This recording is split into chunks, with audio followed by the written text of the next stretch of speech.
Oke, halo, assalamualaikum warahmatullahi wabarakatuh. Kembali lagi bersama dengan saya di sini, Ibu Niken Wahyuni Retno Mumpuni. Kita masuk di mata kuliah Hukum Lingkungan pertemuan ke-10 ya. Baik, yang sebelumnya kita sudah membahas terkait tentang kelembagaan penegakan hukum lingkungan. Sekarang di pertemuan ke-10 ini kita akan membahas terkait tentang penegakan hukum lingkungan yang berkaitan dengan penegakan hukum administrasi khususnya. Jadi untuk pertemuan kali ini kita akan mengulas atau membahas terlebih dahulu tentang penegakan hukum administrasi, serta akan ada tambahan nanti untuk penyelesaian perkara lingkungan hidup melalui jalur di luar pengadilan atau jalur non-litigasi, seperti itu ya. Oke, pokok bahasan yang akan kita ulas di pertemuan kali ini ada dua hal. Yang pertama, penegakan hukum administrasi dalam pengelolaan dan perlindungan lingkungan hidup. Kemudian yang kedua, penyelesaian sengketa lingkungan hidup di luar pengadilan. Nah, sekarang kita akan mengulas yang pertama, penegakan hukum administrasi yang berkaitan dengan lingkungan hidup. Jadi, lingkungan hidup sendiri seperti yang kita ulas sebelumnya bahwa rentan sekali nanti akan timbul adanya suatu kerusakan ataupun pencemaran seperti itu ya. Maka dengan adanya atau timbulnya pencemaran lingkungan itu kan selain merugikan bagi masyarakat, pemerintah maupun negara, juga dapat merugikan atau merusak alam itu sendiri seperti itu. Jadi selain daripada yang dirugikan itu adalah masyarakat, pemerintah maupun negara, tetapi lingkungan hidup pun itu juga merasa dirugikan. Jadi kita sendiri sebagai warga masyarakat juga harus melihat bahwa dengan adanya hal-hal atau dengan adanya kerusakan itu kan jelas lingkungan hidup mengalami rusak atau adanya suatu kerugian. Nah, oleh karena itu kita sebagai masyarakat, pemerintah ataupun negara sedapat mungkin perlu berupaya bagaimana agar aktivitasnya dalam memanfaatkan lingkungan untuk kepentingan pembangunan itu tetap tetap memperhatikan pada keberlanjutan kelestarian lingkungan hidup gitu ya, tetap mempertimbangkan pada kelestarian lingkungan hidupnya sehingga pembangunan yang dilaksanakan itu tetap dapat berkelanjutan nanti untuk di masa yang akan datang, tidak hanya di masa yang sekarang ini. Maka prinsip pembangunan berkelanjutan itu sangat penting sekali, di mana dipakai dalam hukum lingkungan hidup itu sendiri. Nah, jadi bukan hanya untuk kepentingan generasi sekarang, kita juga harus mementingkan generasi yang akan datang. Jadi mengingat urgensi tersebut terkait tentang masalah lingkungan hidup, maka penegakan hukum lingkungan di Indonesia khususnya merupakan bagian yang penting dari implementasi Undang-Undang Perlindungan dan Pengelolaan Lingkungan Hidup. Jadi secara sederhana, penegakan hukum itu merupakan suatu upaya di mana baik melalui kejelasan atau ketegasan aturannya maupun dalam penerapannya di dalam masyarakat. Jadi kalau penegakan hukum administrasi dalam lingkungan hidup, yaitu ya upaya atau ketegasan, kejelasan aturan yang berkaitan dengan ditegakkannya hukum yang berkaitan dengan proses administrasi. Nah, ini nanti pasti akan berbeda dengan bagaimana penegakan hukum secara perdata maupun pidana. Karena dalam sistem hukum kita itu mengenal kita 3 macam sistem penegakan hukum administrasi, penegakan hukum perdata, dan penegakan hukum pidana. Nah, pada pertemuan kali ini kita akan membahas terlebih dahulu ya, terkait tentang penegakan hukum administrasi yang berkaitan dengan sengketa lingkungan hidup. Oke, sebelum membahas lebih lanjut, ini merupakan bagian kekuasaan pemerintah, bagaimana pemerintah mengatur bagaimana proses penegakan hukum secara administratif itu sendiri yang berkaitan khususnya tentang permasalahan lingkungan hidup yang mana berkaitan dengan administrasi, artinya juga harus tunduk pada asas-asas umum yang baik, asas-asas umum yang berlaku di dalam pemerintahan seperti asas hukum keabsahan, asas efisiensi dan efektivitas, asas keterbukaan, dan asas berencana. Jadi penegakan hukum administrasi lingkungan ini tunduk kepada asas umum yang mana saya sebutkan ke dalam PowerPoint ini. Ada 4 asas umum yang perlu dijadikan acuan atau pedoman dalam penegakan hukum administrasi khususnya yang berkaitan dengan permasalahan lingkungan, yaitu asas keabsahan, asas efisiensi dan efektivitas, asas keterbukaan, dan asas berencana. Seperti itu ya. Oke, saya lanjut. Kemudian instrumen penegakan hukum di sini menurut JBJM Tenberg, yang pertama itu berkaitan dengan pengawasan. Ada 2 hal ya. Yang pertama pengawasan dan yang kedua penegakan sanksi. Nah, istilah dari pengawasan sendiri kita kenal sebagai istilah preventif. Sedangkan penegakan sanksi kita kenal dengan istilah represif. Oke, sampai sini paham ya? Jadi bentuk instrumen penegakan hukum administrasi itu ada dibagi menjadi 2 menurut JBJM Tenberg. Yang pertama,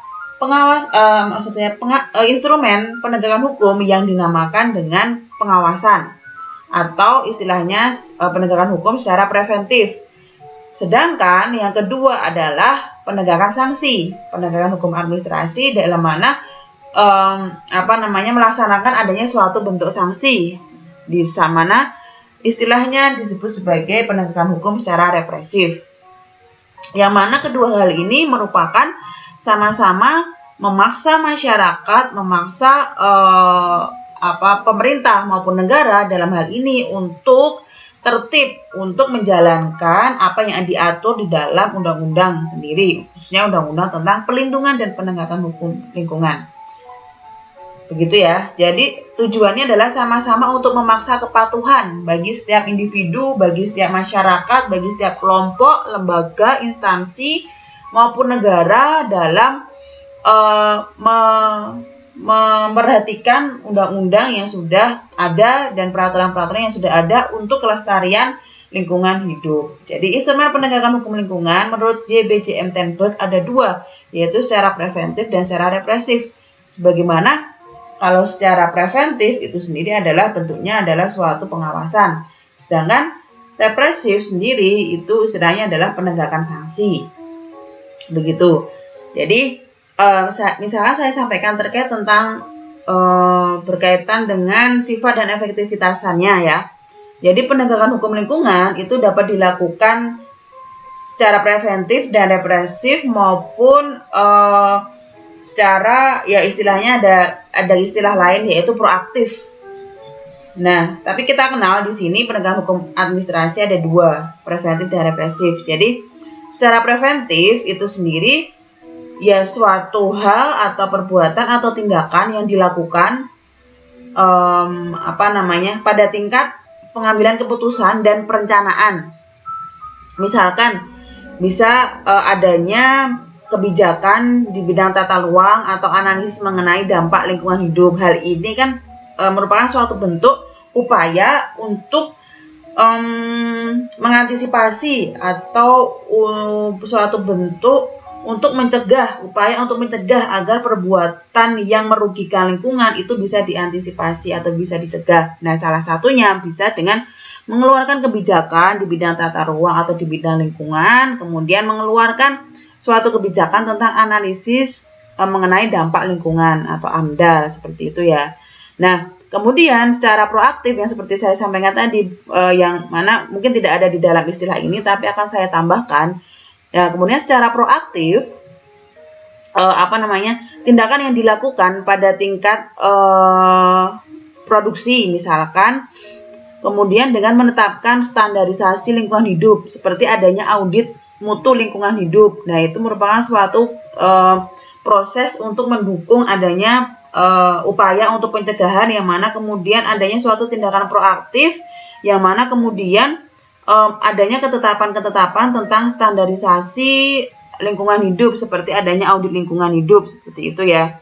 Nah, kemudian bentuknya lainnya lagi dari penegakan hukum yang bersifat preventif ini bisa dengan adanya suatu pengawasan sebagaimana yang saya sampaikan tadi itu, pengawasan aktif yang dilakukan terhadap kepatuhan kepada peraturan tanpa tanpa kejadian langsung yang berkaitan dengan peristiwa konkret yang menimbulkan sangkaan bahwa peraturan hukum telah dilanggar. Misalkan ya adanya sosialisasi kepada masyarakat. Sosialisasi ini bisa disampaikan kepada masyarakat bagaimana caranya masyarakat untuk bisa mencegah, untuk bisa melestarikan lingkungan hidup, untuk bisa menjaga lingkungan hidup agar bisa berkelanjutan untuk dimanfaatkan pada generasi yang akan datang, seperti itu. Jadi penegakan hukum secara represif itu sendiri dapat terjadi atau misalkan bisa terjadi atau bisa dilakukan ketika ya sebelum adanya penegakan sanksi atau penegakan hukum secara represif itu diberlakukan. Jadi dilakukan sebelum upaya atau penegakan hukum secara represif itu dikeluarkan, maka upaya hukum preventif ini lebih diutamakan terlebih dahulu di dalam istilahnya penegakan hukum administrasi yang masuk di mana sebagai instrumen penegakan hukum administrasi yaitu adanya pengawasan dan penegakan sanksi, istilahnya preventif dan represif. Seperti itu ya. Semoga teman-teman bisa memahaminya dengan baik. Oke, kemudian saya lanjut. Bahwa penegakan hukum administrasi di sini menurut Mas Ahmad Santosa, beliau adalah peneliti juga di bidang hukum lingkungan. Beliau menyatakan atau mengatakan bahwa perangkat-perangkat penegakan hukum administrasi dalam sebuah sistem hukum dan pemerintahan paling tidak harus meliputi 5 perangkat yang merupakan syarat awal dari efektivitas penegakan hukum administrasi di bidang lingkungan hidup. Jadi, paling tidak harus meliputi 5 perangkat yang merupakan prasyarat awal dari efektivitas penegakan lingkungan hidup. Jadi, ada perangkat-perangkat yang memang ditujukan atau disasarkan untuk efektivitas dari penegakan hukum lingkungan, khususnya di bidang hukum lingkungan. Nah, 5 syarat tersebut, yang pertama, izin sebagai perangkat pengawasan dan pengendalian. Perangkat izin itu sangat penting bagaimana salah satu caranya untuk penegakan hukum administrasi lingkungan. Kemudian yang kedua, izin merujuk pada AMDAL, standar baku lingkungan dan aturan, seperti itu. Nah, makanya saya sampaikan di sebelum pertemuan sebelumnya juga untuk dapat memastikan bahwa suatu lingkungan itu tercemar atau rusak, maka harus ada standar bakunya. Nah, standar baku lingkungan ini yang menjadi hal yang penting selain AMDAL dan aturan yang ada. Jadi menjadi yang diistilahkan oleh Ahmad Santosa tadi bahwa 5 hal yang menjadi prasyarat awal dari efektivitas penegakan hukum administrasi di bidang lingkungan hidup. Jadi agar bisa penegakan hukum berjalan dengan efektif, yang pertama, izin sebagai perangkat pengawasan dan pengendalian. Yang kedua, izin merujuk pada AMDAL, standar baku lingkungan dan aturan. Dan yang ketiga, mekanisme pengawasan penaatan. Yang keempat, keberadaan pejabat pengawas yang memadai. Dan yang terakhir, kelima adalah sanksi administrasi itu sendiri. Jadi, penegakan hukum administrasi dapat berjalan efektif menurut apa yang disampaikan oleh Mas Ahmad Santosa tadi. Ini saya sampaikan. Kelima hal tersebut agar berjalan dengan efektif, maka diperlukan atau syarat tersebut perlu dijalankan terlebih dahulu. Begitu ya. Kemudian selanjutnya, syarat penindakan menurut sanksi administrasi itu yang pertama, adanya pasal-pasal pengaturan hukum tata usaha negara yang dilanggar. Jelas pasal-pasal yang tercantum di dalam Undang-Undang Perlindungan dan Pengelolaan Lingkungan Hidup, khususnya terkait tentang penindakan menurut sanksi administrasi, itu bisa teman-teman nanti dicari kira-kira apa saja, baik terkait tentang perizinan, baik terkait tentang nanti audit mutu lingkungan, baik nanti terkait tentang AMDAL dan lain sebagainya. Itu harus ada dulu ketentuan aturannya, pasal-pasal peraturan hukumnya terlebih dahulu, apakah itu benar-benar dilanggar atau tidak. Seperti itu harus dianalisis. Kemudian yang kedua, suatu kegiatan-kegiatan tersebut secara jelas melanggar satu atau beberapa pasal peraturan perundang-undangan yang menyebutkan sanksinya secara jelas. Jadi, penindakan yang berkaitan dengan sanksi administrasi harus jelas. Dalam pasalnya itu menyebutkan bahwa benar perbuatan misalkan pengelolaan lingkungan hidup yang berada di suatu daerah atau wilayah dilaksanakan harus mendapatkan izin dari pemerintahan daerah setempat. Apabila tidak adanya izin, maka ada sanksi yang diterima oleh lembaga yang mengelola lingkungan hidup itu sendiri. Misalkan sanksi bisa berupa denda, bisa berupa teguran, paksaan, kemudian sanksi juga bisa berupa sampai pada pidana penjara. Nah, dalam pasal-pasal yang terdapat di dalam undang-undang terkait dengan lingkungan hidup itu harus jelas bahwa benar menyebutkan sanksi di dalam pasal tersebut. Nah, kemudian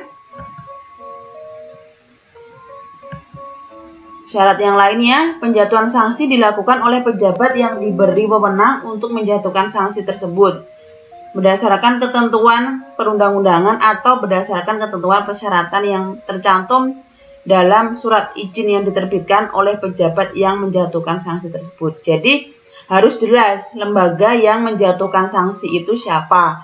Ya, kalau yang berkaitan terkait tentang lingkungan hidup, misalkan di daerah, ya berarti badan lingkungan hidup yang ada di daerah atau di provinsi masing-masing, di mana badan tersebut atau instansi tersebut ketika mendapatkan indikasi adanya suatu pelanggaran bagi pihak yang mengelola lingkungan hidup, ternyata itu mencemarkan lingkungan, menghasilkan limbah yang berbahaya, ternyata itu tidak ada izin dan lain sebagainya, maka pihak dari Badan Lingkungan Hidup atau Dinas Lingkungan Hidup berwenang untuk menjatuhkan sanksi. Jadi harus jelas, tidak bisa yang kemudian berkaitan dengan pencemaran lingkungan, kemudian yang menjatuhkan sanksi adalah Dinas Ketenagakerjaan ataupun Dinas Perindustrian dan Koperasi. Nah, itu kan sangat tidak sinkron. Apa yang menjadi konflik atau permasalahan yang menangani adalah instansi yang berbeda seperti itu. Jadi harus jelas pejabat yang diberi wewenang untuk menjatuhkan sanksi.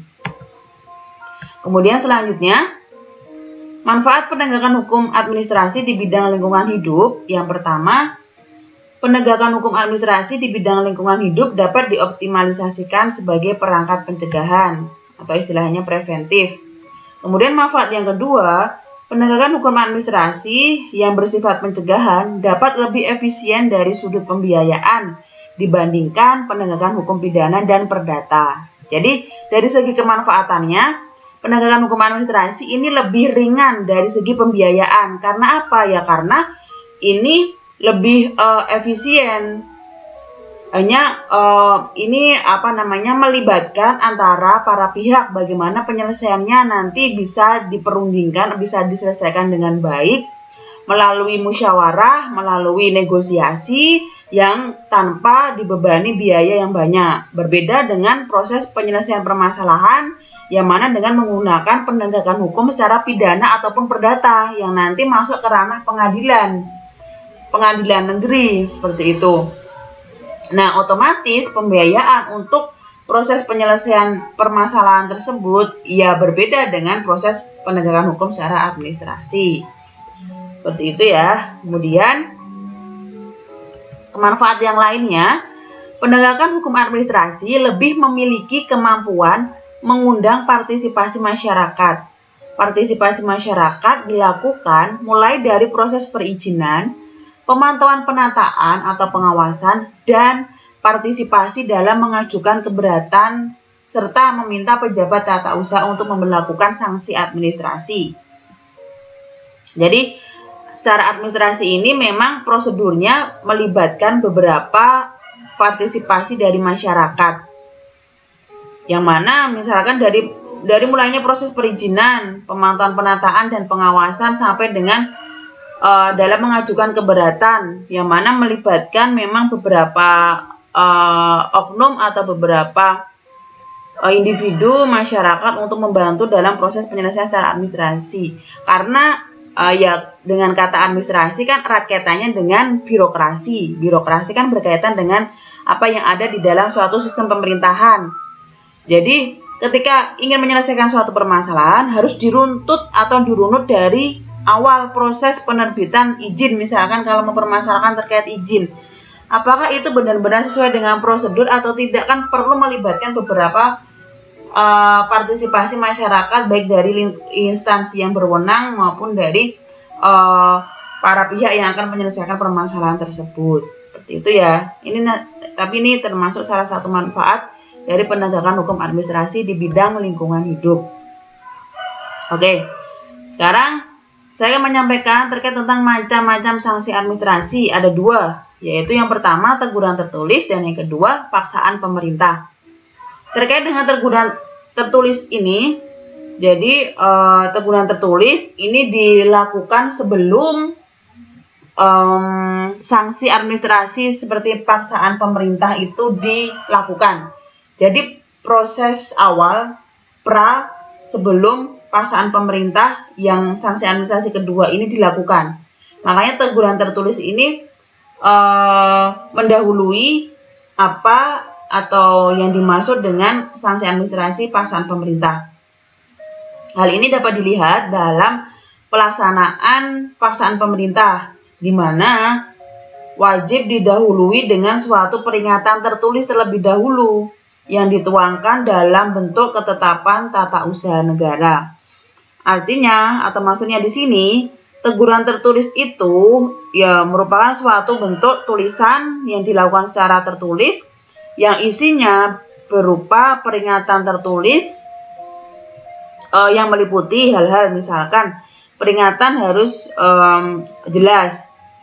Peringatan harus jelas maksudnya organ yang berwenang tersebut harus disebut, siapa yang diberikan teguran tertulis tersebut. Kemudian peringatan juga harus ditujukan kepada orang yang tepat. Yang ditegur itu siapa, objeknya yang ditegur itu siapa, harus jelas. Kemudian alasan atau ketentuan yang dilanggar juga harus jelas. Kenapa suatu lembaga atau suatu industri tersebut diberikan suatu teguran tertulis. Dan pelanggarannya pun juga harus nyata digambarkan dengan jelas, benar-benar ada pelanggaran yang terjadi. Kemudian memuat jangka waktu serta pemberian beban yang jelas dan seimbang. Begitu ya. Jadi peringatan ini sangat penting, teguran tertulis ini sangat penting sebelum paksaan pemerintah itu dilakukan. Nah, paksaan pemerintah itu sendiri apa? Begitu kan ya, mungkin yang teman-teman perlu tahu. Jadi paksaan pemerintah ini menurut N.M. Spelt dan J.B.J.M. Tenberg itu menjelaskan bahwa wewenang organ pemerintah untuk menyesuaikan suatu situasi yang tidak syah. Ini bisa dicatat oleh teman-teman. Jadi paksaan pemerintah menurut N.M. Spelt dan J.B.J.M. Tenberg, wewenang organ pemerintahan untuk menyesuaikan suatu situasi tidak sah yang terjadi karena suatu kewajiban yang timbul dari norma-norma hukum administrasi yang tidak ditunaikan. Nah, dengan nyata pada norma ini termasuk norma hukum administrasi seperti yang diterima secara umum, juga ketentuan-ketentuan izin. Nah, ciri khas dari wewenang paksaan pemerintah ini adalah ia membuat organ pemerintahan berwenang untuk bila perlu tanpa keharusan perantara hakim terlebih dahulu bertindak jauh secara nyata. Jadi intinya tanpa adanya suatu putusan hakim, pemerintah yang berwenang dalam melakukan paksaan pemerintah ini dapat kemudian langsung memberikan paksaan pemerintah tersebut. Jadi paksaan pemerintah ini merupakan salah satu bentuk tindakan nyata dari pemerintah untuk mengakhiri pelanggaran dan membalikkan pada keadaan semula. Jadi merupakan salah satu bentuk sanksi administrasi. Selain itu, paksaan pemerintah ini, jadi menurut N.M. Spelt dan J.B.J.M. Tenberg ini berkaitan dengan pengakhiran situasi-situasi yang bertentangan dengan ketentuan undang-undang. Jadi paksaan pemerintah ditujukan pada penegakan hukum dan bersifat memperbaiki. Kemudian hal itu menyangkut wewenang mandiri pemerintah untuk melaksanakan paksaan pemerintahan, tidak membutuhkan kuasa dari organ lain, jadi tidak diperlukan putusan hakim terlebih dahulu. Nah, ini yang poin atau yang pokok, yang penting ya. Kemudian,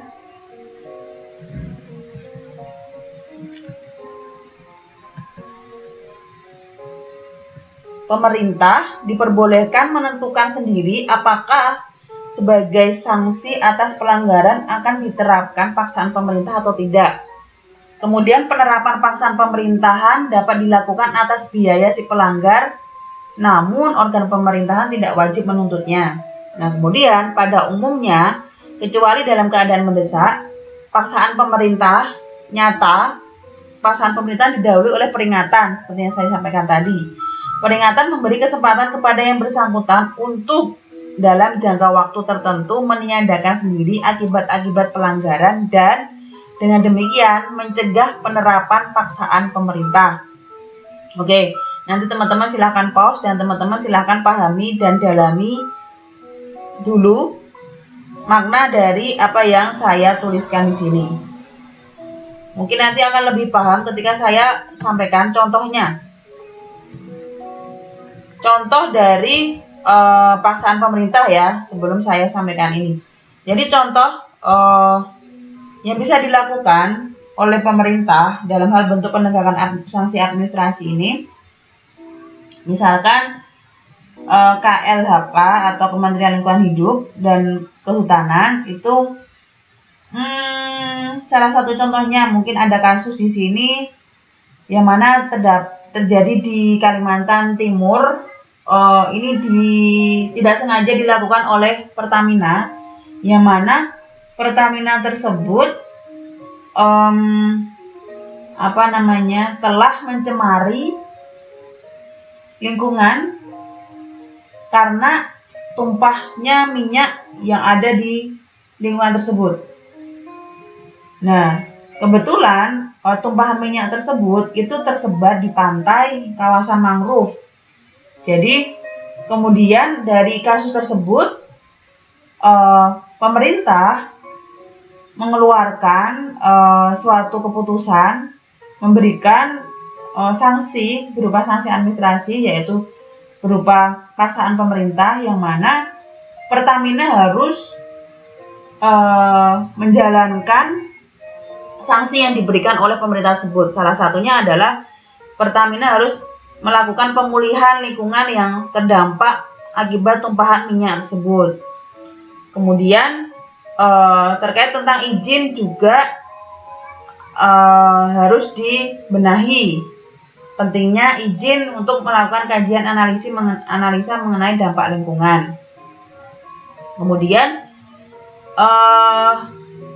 pihak dari Pertamina juga harus melakukan inspeksi pipa secara berkala setahun sekali, dan kemudian juga terkait tentang tata kerja penggunaan alat pengoperasian pompa. Nah, itu yang merupakan salah satu bentuk dari sanksi yang mana dapat digunakan dalam bentuk sanksi atau penegakan hukum secara administrasi yang berupa paksaan pemerintah. Bisa mungkin yang lebih jelas lagi saya sampaikan terkait dengan kasus yang lain, yaitu paksaan pemerintah yang mana dilakukan atas pelanggaran yang mana seseorang dalam mendirikan rumah atau rumah tinggal dan pemukiman, yang mana dalam mendirikan rumah tinggal atau pemukiman itu tanpa adanya izin mendirikan bangunan. Nah, pemerintah di sini wajib melakukan adanya suatu peringatan terlebih dahulu, teguran secara tertulis, agar agar pihak atau pelaku usaha tersebut mengurus izin mendirikan bangunan itu sendiri. Ketika sudah ada peringatan sebanyak 3 kali tidak diindahkan oleh pelaku usaha, maka pemerintah dapat melakukan paksaan pemerintah itu karena sudah suatu perumahan atau pelaku usaha tersebut tidak memperhatikan surat teguran yang sudah diberikan oleh pemerintah. Karena jelas rumah tersebut tidak ada izin, maka pemerintah langsung mempunyai kewenangan untuk melakukan pembongkaran rumah tersebut. Karena rumah tersebut jelas tidak ada legalisasinya, maka paksaan pemerintah yang bisa dilakukan karena adanya suatu pelanggaran tersebut, pemerintah bisa membongkar rumah tersebut, rumah yang tidak ada izin dalam mendirikan bangunan itu sendiri. Seperti itu ya yang bisa saya sampaikan contohnya. Mungkin semoga saja bisa dicatat dan bisa menambah pemahaman teman-teman. Kemudian macam sanksi administrasi lagi yang berkaitan dengan jenis sanksi hukum administrasi terdapat dalam pasal 80 ayat 1 Undang-Undang Perlindungan dan Pengelolaan Lingkungan Hidup. Jadi di sini yang pertama, sanksi hukum administrasi, sanksi paksaan berdasarkan pada pasal 80 ayat 1. Yang pertama, penghentian sementara kegiatan produksi. Yang kedua, pemindahan sarana produksi. Yang ketiga, penutupan saluran pembuangan air limbah atau emisi. Keempat, pembongkaran. Kelima, penyitaan terhadap barang atau alat yang berpotensi menimbulkan pelanggaran. Selanjutnya, penghentian sementara seluruh kegiatan. Dan yang terakhir, tindakan lain yang bertujuan untuk menghentikan pelanggaran dan tindakan memulihkan fungsi lingkungan hidup. Nah, seperti yang saya contohkan tadi, bentuk sanksi hukum administrasi berupa sanksi paksaan pemerintah yang bisa dengan cara pembongkaran atau dengan penutupan saluran pembuangan air limbah atau emisi yang mungkin karena adanya tumpahan dari minyak tadi itu juga bisa bagaimana caranya untuk memulihkan kembali agar fungsi lingkungan itu dapat berfungsi dengan baik, yaitu macam-macam sanksi administrasi. Oke. Kemudian penyelesaian sengketa di luar pengadilan. Ini saya tambahkan selain pada tadi penegakan hukum administrasi yang berkaitan dengan sengketa lingkungan. Karena kan di awal tadi saya sampaikan bahwa sebenarnya saya juga akan menyampaikan tentang penegakan hukum administrasi baik nanti secara pidana maupun perdata yang berkaitan dengan sengketa lingkungan hidup. Tapi di pertemuan ini saya sampaikan terlebih dahulu terkait tentang penegakan hukum administrasinya ya. Untuk yang penegakan hukum secara pidana dan perdata bisa nanti di pertemuan selanjutnya sambil kita diskusikan. Oke, sekarang kita akan membahas lagi atau saya akan tambahkan di sini terkait tentang proses penyelesaian lingkungan hidup, sengketa lingkungan hidup di luar pengadilan. Atau kita bisa sampaikan atau bisa kita tahu penyelesaian sengketa lingkungan hidup ini sebenarnya ada dua, baik jalur litigasi maupun non litigasi. Kalau litigasi itu jelas penyelesaian di dalam pengadilan. Jadi melalui pengajuan gugatan, baik gugatan perdata maupun penyelesaian melalui jalur pidana, penyelesaian pemeriksaan yang ditempuh melalui jalur pidana. Tapi kalau untuk non litigasi itu proses penyelesaian ya yang berkaitan lagi tadi terkait tentang penegakan hukum administrasi. Makanya saya akan sampaikan terlebih dahulu di sini. Saya akan jelaskan terlebih dahulu penyelesaian sengketa lingkungan hidup di luar pengadilan bisa kita tempuh melalui jalur non litigasi atau jalur di luar pengadilan seperti itu ya. Nah, kita tahu di sini sengketa lingkungan hidup adalah perselisihan antara dua pihak atau lebih yang timbul dari kegiatan yang berpotensi dan atau telah berdampak pada lingkungan hidup. Jelas ya, bahwa ketika ada dampak negatif yang dialami oleh lingkungan hidup ataupun indikasi-indikasi yang berpotensi untuk mencemarkan lingkungan atau merusak lingkungan, maka hal tersebut bisa masuk ke dalam ranah sengketa lingkungan hidup. Seperti itu.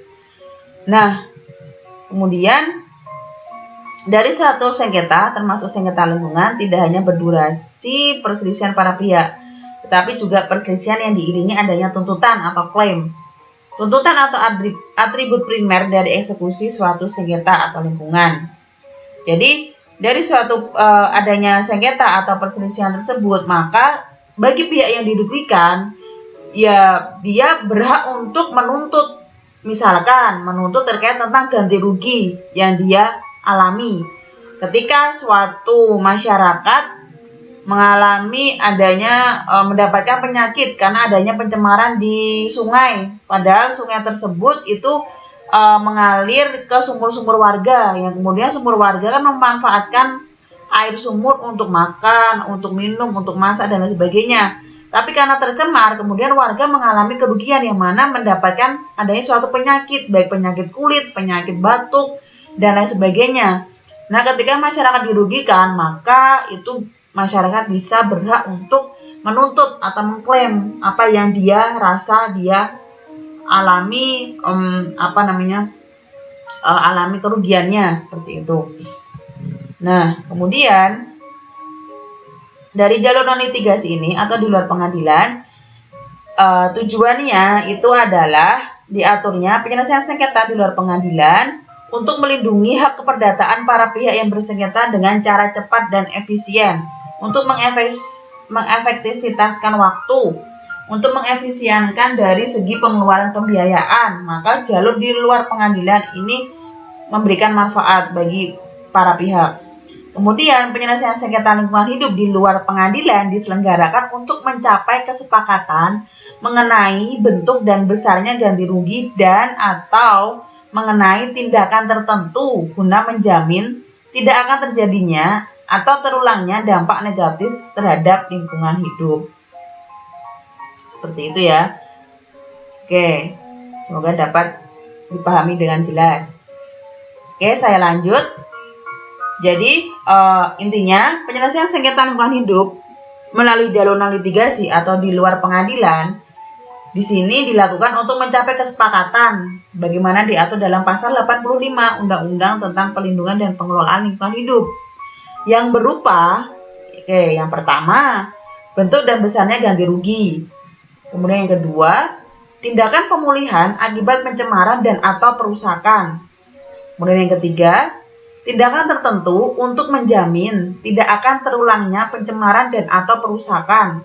Dan yang terakhir, tindakan untuk mencegah timbulnya dampak negatif terhadap lingkungan hidup. Jadi ada 4 hal proses penyelesaian di luar pengadilan ini dilakukan agar mencapai kesepakatan tersebut. Kesepakatan terkait tentang besarnya ganti rugi, kemudian kesepakatan terkait tentang bagaimana pemulihan akibat pencemaran tersebut, kemudian kesepakatan tindakan tertentu untuk menjamin tidak akan terulangnya pencemaran tersebut, dan yang terakhir adalah kesepakatan untuk mencegah timbulnya dampak negatif terulang lagi. Seperti itu ya, ada 4 intinya untuk mencegah agar kerusakan lingkungan hidup itu tidak terjadi.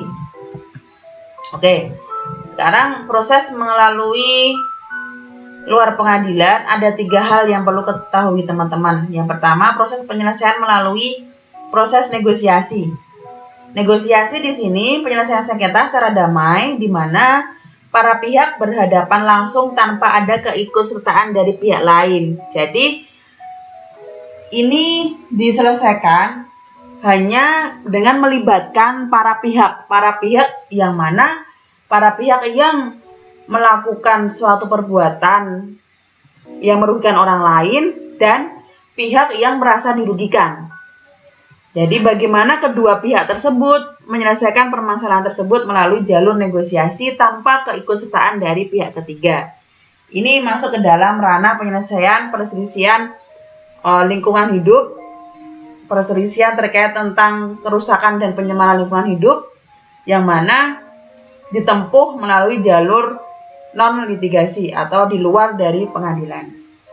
Kemudian yang kedua, melalui mediasi. Mediasi ini jelas sudah melibatkan pihak ketiga, berbeda dengan negosiasi tadi. Jadi mediasi penyelesaian sengketa secara damai di mana ada turut campur pihak ketiga. Kemudian yang ketiga adalah arbitrase. Arbitrase di sini penyelesaian sengketa secara damai di mana para pihak berhadapan langsung tanpa ada keikutsertaan dari pihak ketiga. Nah, ini apa yang kemudian nanti membedakan dari proses penyelesaian secara negosiasi, karena arbitrase sendiri juga diselesaikan secara damai di mana para pihak berhadapan langsung tanpa ada keikutsertaan pihak ketiga. Kalau mediasi tadi kan jelas ada keikutsertaan pihak ketiga yang mana menjadi mediator atau penengah atau fasilitator untuk menyelesaikan perkara permasalahan tentang sengketa lingkungan hidup. Tapi bagaimana dengan negosiasi dan arbitrase ini? Nah, membedakannya adalah kalau arbitrase di sini itu ada yang memfasilitasinya. Kalau negosiasi itu cukup dua belah pihak saja, mau selesai atau tidak silahkan disepakati oleh kedua belah pihak. Ketika kalau selesai ya berarti damai, kalau tidak berarti langsung bisa masuk ke ranah jalur pengadilan. Tapi kalau untuk arbitrase ini jadi ada lembaga yang memfasilitasi untuk proses penyelesaiannya. Walaupun tidak ada keikutsertaan dari pihak ketiga, tapi ada lembaga yang membantu untuk proses penyelesaian secara arbitrase ini. Begitu. Jadi di sini jadi lembaga penyedia jasa ini masuk ke dalam ranah penyelesaian secara arbitrase tadi bahwa